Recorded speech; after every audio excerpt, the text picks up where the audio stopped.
What if I told you that only about 3 out of every 100 retired households in America have saved at least $1 million in retirement accounts? Not 30 out of 100, not even 10. 3. That number surprises a lot of people. We scroll through social media and it feels like everyone is crushing it. Early retirees, stock market wins, rental property empires. So it's easy to assume that by the time people hit their 60s, 7 figures is just normal. But the data tells a very different story. According to the Federal Reserve's Survey of Consumer Finances, one of the most respected snapshots of household wealth in the US, only around 3.2% of retired households have $1 million or more in retirement accounts. That means the so-called $1 million club is far smaller than most people think. And here's something important. We're talking specifically about retirement accounts. 401ks, traditional IRAs, Roth IRAs, the money designed to fund your life after you stop working. We're not counting your house, your car, your jewelry, or your collection of vintage guitars. Why not? Because you can't pay your grocery bill with your kitchen backsplash. You can't withdraw 4% from your driveway. Retirement accounts are built for one purpose: replacing your paycheck.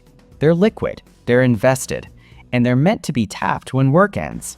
So when we say retiring with $1 million, we're talking about the money that actually pays the bills. Now let's put that 3.2% in perspective. The same Federal Reserve data shows that the median retirement savings for all households across all ages is about $87,000. That means half of American households have less than that saved for retirement. Half. And before you think, well, that includes young people just starting out, let's zoom in on households nearing retirement, people in their late 50s and early 60s. According to the Fed, the median retirement account balance for that group is roughly $185,000. Let's break that down. There's a common guideline in retirement planning called the 4% rule. In plain English, it suggests that you can withdraw 4% of your portfolio in the first year of retirement, adjust for inflation each year after that, and have a strong chance of your money lasting 30 years. So what does 4% of $185,000 look like? About $7,400 a year. That's roughly $600 a month before taxes. Now ask yourself, could you live on that? Probably not. That's why so many retirees rely heavily on Social Security. According to the Social Security Administration, the average benefit for a retired worker is around $1,900 to $2,000 per month, or about $24,000 per year. For many Americans, that check is the backbone of retirement income. But here's the thing. Social Security was never meant to be your entire retirement plan. It was designed to replace a portion of your income, not all of it. So when you combine a modest retirement account with Social Security, you get something workable, but often tight. And that's why the $1 million milestone matters more than people admit. Now, I can already hear someone saying, but $1 million isn't what it used to be. You're right. Inflation has changed the game. According to the Bureau of Labor Statistics, prices have risen dramatically over the past few decades. Housing costs, healthcare, groceries, insurance, it all adds up. $1 million today doesn't buy the same lifestyle it did in the 1990s. But here's the twist. Even though $1 million doesn't stretch as far as it once did, it's still rare. You would think that with stock markets hitting record highs and home values climbing, 7 figures would be common. After all, the S&P 500 has delivered strong long-term returns. Real estate has appreciated in many parts of the country. Incomes, at least nominally, have risen. So why aren't more retirees hitting $1 million? Let's break it down. First, rising costs make saving harder. When rent, Childcare, healthcare, and food eat up most of your paycheck. There's less left to invest. The Federal Reserve has repeatedly reported that a large percentage of Americans would struggle to cover a $400 emergency expense without borrowing or selling something. If saving even $500 feels like a stretch, consistently investing $1,000 or more every month for decades feels almost out of reach. Second, many people start late. Life gets in the way. Student loans, weddings, kids, job changes. Maybe you don't start investing seriously until your 40s. And when you lose those early years, you lose something powerful: time. Time is the secret ingredient in wealth building. Think of investing like planting a tree. The earlier you plant it, the more time it has to grow. If you wait 20 years, you can still plant it, but it won't be as tall by the time you need shade. Compound growth is simple math, but it feels almost magical over long periods. A $50,000 portfolio growing at 8% adds $4,000 in a year. That's nice, but it's not life-changing. But a $500,000 portfolio at the same return adds $40,000 in a year without you doing anything different. That's when the snowball starts to look like an avalanche. But getting to that first 100,000 or 200,000 is often the hardest part. Early on, your contributions matter more than your returns. It feels slow, almost boring, like watching paint dry. And a lot of people quit during that phase. They stop investing when markets drop 20%. They pull money out during recessions. They decide it's not worth it. According to research from Dalbar, which studies investor behavior, the average investor often earns lower returns than the market itself because they buy and sell at the wrong times. In other words, behavior matters as much as math. Now, let's talk about what $1 million actually does for you in retirement. Using that same 4% guideline, a $1 million portfolio can produce about $40,000 per year before taxes. Add in the average Social Security benefit of around $24,000, and a single retiree could have roughly $64,000 per year to live on. For a married couple, if both receive average benefits, that number could approach $88,000 per year. Now we're talking about something that feels solid. According to the Bureau of Labor Statistics Consumer Expenditure Survey, the average retired household spends roughly $60,000 per year. That includes housing, food, healthcare, transportation, and leisure. So if you've got $1 million plus Social Security, you're not just scraping by. You're in a position where the bills are covered and there's breathing room. But here's the catch. Housing changes everything. If your mortgage is paid off, your expenses drop dramatically. If you're still renting or carrying a large mortgage into retirement, that $60,000 lifestyle can quickly turn into $80,000 or more. That's why two retirees with the same $1 million can have completely different experiences. One feels relaxed and secure, the other feels tight and stressed. Location matters, debt matters, lifestyle choices matter. And that's the part people miss. $1 million isn't about yachts and 5-star resorts. It's about stability. It's about not panicking when the car needs repairs.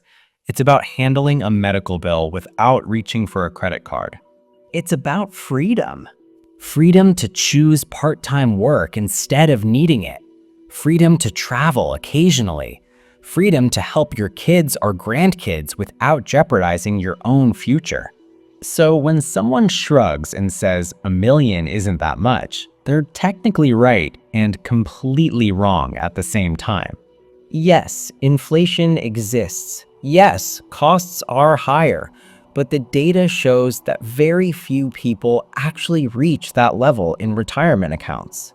Which means, if you do, it represents years, often decades of steady saving, staying invested, and saying no to short-term temptations. And here's what I want you to take away from part one. The $1 million milestone is rare.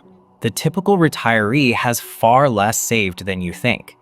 Social Security plays a massive role in retirement income, and the gap between those who reach seven figures and those who don't often comes down to time, consistency, and behavior, not just income.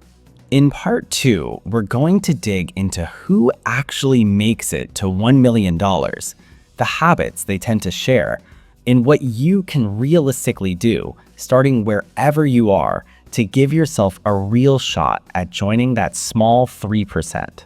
Because here's the truth, it's not about being perfect. It's about being consistent long enough for the math to finally work in your favor. And that's where things start to get interesting. Part two, who actually makes it and how you can too. So who are the people who actually retire with $1 million in their accounts? Are they all surgeons, tech founders, and lottery winners? Some are, sure, but not most. What if I told you that many million-dollar retirees don't drive flashy cars, don't post about crushing it, and don't look rich at all? Let's break it down. According to data from Vanguard and Fidelity, two of the largest retirement plan providers in the US, the savers who accumulate the biggest balances usually share a few boring traits. And I mean boring in the best way possible. They start early. They contribute consistently. They stay invested through market downturns. And they avoid lifestyle creep. That's it. Not sexy, not dramatic, just steady. Vanguard's annual How America Saves report regularly shows that people who participate in workplace retirement plans and stay invested over long periods are far more likely to build large balances. Automatic enrollment and automatic contribution increases have helped, but the biggest factor is time in the market. Notice I didn't say timing the market. Time in the market. Those are two very different games. Let's talk about income for a second, because it does matter. Higher earners obviously have more room to invest. If you're making $250,000 a year, saving $30,000 isn't as painful as it would be on a $60,000 salary. But here's the part most people overlook. Income alone doesn't guarantee wealth. The Federal Reserve's data shows wide gaps in savings, even within similar income brackets. Some households earning six figures still reach retirement with modest account balances. Others earning far less quietly build seven figures over 30 or 40 years. Why? Because saving rate matters more than salary. If you consistently invest 15 to 20% of your income for decades, the math starts doing heavy lifting. If you earn more but spend nearly all of it, the math works against you. Lifestyle creep is sneaky. You get a raise, you upgrade the car, you move into a bigger house, you add subscriptions, memberships, vacations, nicer restaurants. None of it feels outrageous, but over 20 years, it compounds in the wrong direction. It's like carrying a backpack and adding one small rock every month. At first, you barely notice. Eventually, you're exhausted and don't know why. Now, remember something from part one. Compounding hides in the early years. Let's say you start investing at 25 and put away $800 a month, earning an average annual return of 7%, which is roughly in line with long-term historical stock market returns after inflation, according to data from sources like Ibbotson and long-term S&P 500 studies. By 65, you're looking at roughly $2 million. But if you wait until 35 to start, keeping everything else the same, you're closer to $1 million. Wait until 45. Now you're fighting just to approach half of that. Time isn't just helpful, it's dominant. And here's where behavior enters again. The market doesn't move in a straight line. It lurches. It drops 20%. Sometimes 30%. In 2008, during the financial crisis, the S&P 500 fell by more than 35%. In early 2020, it dropped sharply again before recovering. Those moments are where futures are decided. Some investors panic and sell. They wait for things to calm down, but markets often recover before calm feelings return. Those who stay invested, who keep contributing even when headlines scream disaster, are the ones who capture the recovery. That's not theory, that's history. Now, let's zoom out. Only about 3% of retired households have $1 million or more in retirement accounts, but that number improves when you look at people still in their peak earning years. Among households in their 60s who are still working and contributing, the percentage is higher. That tells us something important. It's possible, but it requires staying in the game long enough. So, how do you realistically move closer to that goal without earning CEO money? First, automate everything. When contributions happen automatically through your paycheck, you remove willpower from the equation. You're not deciding every month whether to invest, it just happens. Behavioral economists have found that automatic enrollment dramatically increases participation rates in retirement plans. When the decision is made once and then repeated automatically, people stick with it. Second, increase your contributions gradually. You don't have to jump from saving 5% to 20% overnight. Bump it up 1% every year. When you get a raise, direct part of it into investments before you get used to spending it. You'll barely feel it, but future you will. Third, control the big expenses. Housing, cars, debt. Those three categories can either accelerate your savings or suffocate them. If you buy a home you can comfortably afford and pay it off before retirement, you've reduced one of the largest monthly costs you'll ever face. If you avoid carrying high-interest debt into your 60s, you protect your cash flow. Remember, retirement isn't just about how much you've saved, it's about how much you spend. Two retirees with identical portfolios can live completely different lives based on fixed expenses. Let's go back to that $1 million number. At a 4% withdrawal rate, that's about $40,000 per year. Add Social Security, say $24,000 to $30,000 per person, depending on your work history, and suddenly you're in the $65,000 to $90,000 annual income range as a household. For many retirees, that's enough to cover a comfortable lifestyle, especially if housing is paid off. According to the Bureau of Labor Statistics, average spending drops in retirement compared to peak working years. Commutes disappear, payroll taxes stop, saving for retirement ends. Even food and clothing expenses often decline. In other words, you don't need to replace 100% of your working income to live well. You need enough to cover your lifestyle. And here's something that doesn't get talked about enough: flexibility. People who reach $1 million often remain flexible along the way. They adjust, they pivot, they pick up side income during certain years. They downsize when it makes sense. They don't treat the path as rigid. Now, let's address the elephant in the room. Will $1 million be enough in 30 years? That depends on inflation, investment returns, and personal spending habits. But here's what doesn't change. The habits required to get there are the same habits that protect you even if the target shifts. Consistency, patience, reasonable spending, staying invested. Those habits don't expire. And here's the mindset shift I want you to consider. Stop thinking about $1 million as a trophy. Start thinking of it as a byproduct. The byproduct of saving regularly, the byproduct of not panicking during downturns, the byproduct of making slightly disciplined choices over flashy ones. Because here's the truth, most $1 million retirees didn't feel rich along the way. In their 20s, they felt behind.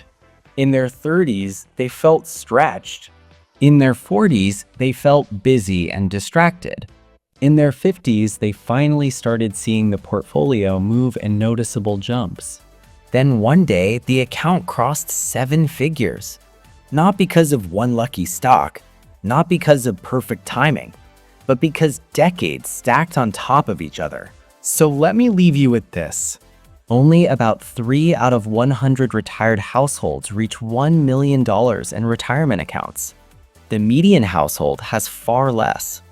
Social Security carries more weight than many people expect, and inflation makes saving feel harder every year. But none of that makes the goal unrealistic. It makes it uncommon.